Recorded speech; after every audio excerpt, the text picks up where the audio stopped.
Hi,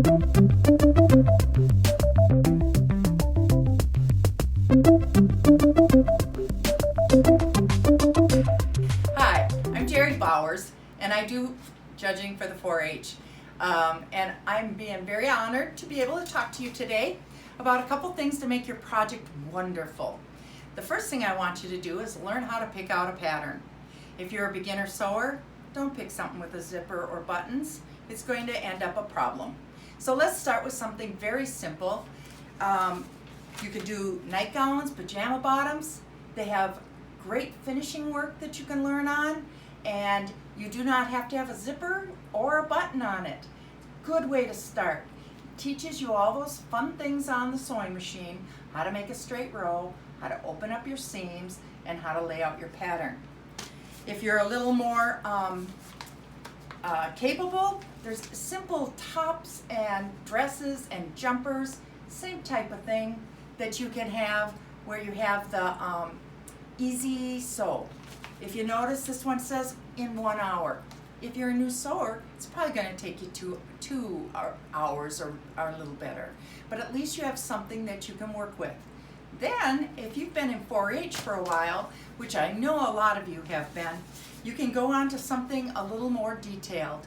You can take on a pattern that teaches you how to fit it to yourself. These are perfect fits. This one here, both of them are from McCall's, and they'll teach you how to make a pair of pants that will fit you perfectly. Teaches you how to do the measurements and how to put it to your own body types. So this is really important to figure out how you're going to pick out the pattern that is perfect for you. Good luck shopping. So now you found the perfect pattern and you're ready to sew. So what do you do first?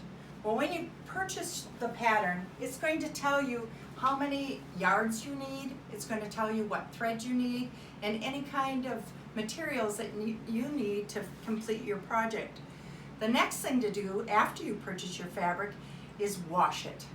You need to wash it and put it in the dryer, because if you can get that done, otherwise it may shrink on you or stretch on you once you've actually made the garment. And you wouldn't be very happy with that. Put all that work in it and not be able to use it. I look for fabrics that are easy to lay out. For example, this one here has a stripe to it. It really helps you lay down your pattern because your pattern needs to go with the grain of the fabric. So if you lay something on here crooked or wrong, those stripes are going to come out crooked or wrong. So this is a good fabric for something new that you're trying to sew. Something with a simple stripe to it. Or something like this that has a nice pattern. Now you gotta admit, this makes me kind of hungry. Look at all those hamburgers and malts. Again, I want you to follow the grain of the fabric. This is your selvage. This is the grain. This is the way your fabric is going to be laid out. All your tops start on one side. You do not flip your patterns. You always have all tops on one side or all bottoms on the other side, and your pattern layout will show you that as well. Open up your guide, look at it, and lay your fabric out. If you lay this stuff at the diagonal, I'm going to show you something which most of you don't get. If you lay it on the diagonal, look what happens. It stretches out of shape. If you lay it going with the grain, look what happens. Nothing. So your garment is going to look nice as soon as you get it out of the washer, as soon as you get it out of the dryer. The other thing about washing ahead of time is you're going to know how it comes out. Is it going to come out all wrinkled and you're going to have to iron it every time you make something? Or is it going to come out nice and smooth and make your project look even better?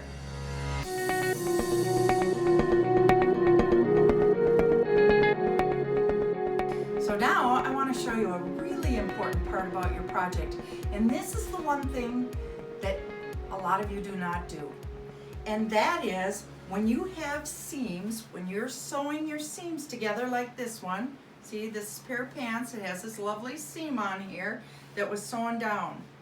What you need to do is open those seams up. Take a good steam iron and open them all up, follow the seam through and open them up. And I'll show you why you need to do that. So that's nice and pressed. And I've already done some of these so you can see. And then I come to this side, the right side, and I'm going to press it again. Take all the wrinkles out, and in this case I'm actually putting pleats into the pants. So I lined up my two seams, inside and outside, so that I got a nice pleat to it. But here's what's so wonderful. When you open up those seams, this no longer looks homemade. This is nice and crisp, just like you bought it in a store. So you want to make sure all your seams are pressed open. And if you zigzag your seams, at least press them all to one side so you have a nice crisp looking seam.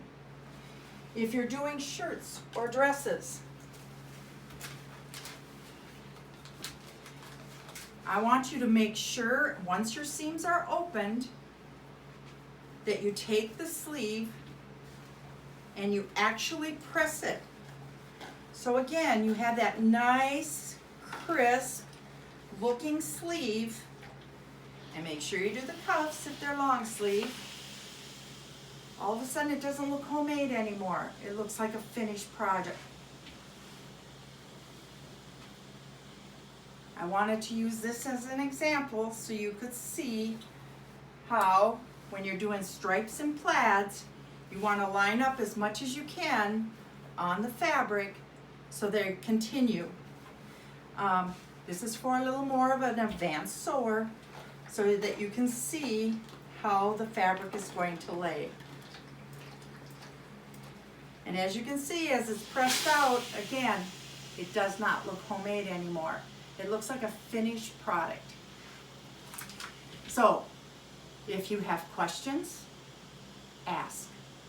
If you're concerned about something, somebody in the house knows how to iron. If not, check with us. We'll help you out. But you'll see that your project looks fabulous once it's been all pressed out. And that is the one thing that is missing on most projects, when it is not pressed and it is not looking that crispness. There's nothing better than having a project and someone goes, "Where did you buy that? That's really awesome. Where did you get it?" And you say, "I made it. I made this." And they go, "No, you didn't. You didn't make that." Well, yeah, you did. So be proud of what you're doing. Enjoy your project and pick something that you're capable of doing. And then every year work a little harder at a new skill. And we're here to help you anytime you need help. So good luck with your projects. Hope they turn out perfect.